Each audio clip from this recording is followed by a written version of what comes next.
आपली गेलेली लाज झाकण्यासाठी किती प्रकार करावे लागतात. मी क्लिपिंग मागितलं, बोंबाबोंब झाली. जितेंद्र आव्हाडांनी क्लिपिंग मागितलंय, क्लिपिंग द्या. त्याच्या आधीच शंभूराजे येऊन इथे बोलून गेले, काहीच झालेलं नाही.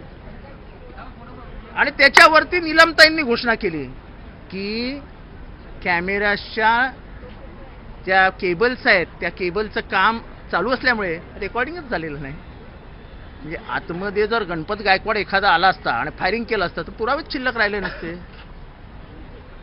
म्हणजे हा किती अक्षम्य गुन्हा आहे की विधानसभा चालू होत असतानाच तुमचे कॅमेरे जागेवर पाहिजेत, तर अध्यक्ष म्हणतात कॅमेरेच बंद आहेत. अरे आमदाराचं काय सोनं नाणं चोरीला गेलं, कोणी पाकिट मारलं तिथे येऊन, काय वेगळा प्रकार झाला तर कितीच पडायचं महाराष्ट्राला हे. पण ह्याचा अर्थ गुन्हा घडलेला आहे, पुरावे नष्ट करण्यात आलेले आहेत. आणि सर्वात महत्त्वाची गोष्ट म्हणजे ज्यांच्यामध्ये हे घडलं तोच माणूस येऊन टीव्हीवर सांगून गेला हो घडलं. आता तुम्ही कितीही सर्वासर्व करा, जो बूंद से हो गई वो हाथ से नहीं आती.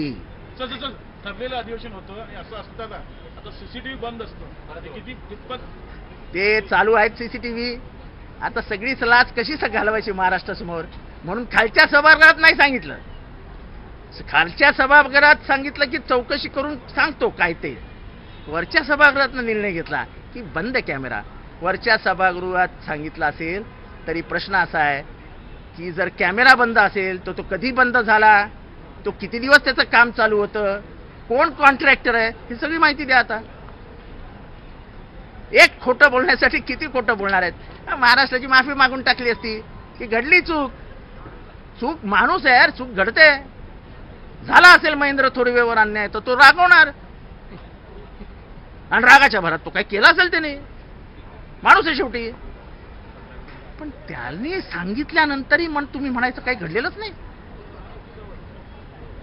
हे जे असं चालू आहे ना यांचं, सगळ्यांनी सगळे अत्याचार करायचे आणि अत्याचार करण्यावरला ज्याच्यावर अत्याचार केले त्याला सांगायचं हे काय बोलू नको. ते घडलं ना थोरवेच्या बाबतीत, तिच्या कानात येऊन सांगण्यात झालं काय बोलू नको, काय बोलू नको. आहे ना रेकॉर्डिंग सगळ्यांकडे, दाखवा जरा, महाराष्ट्राला कळू द्या काय चालू आहे.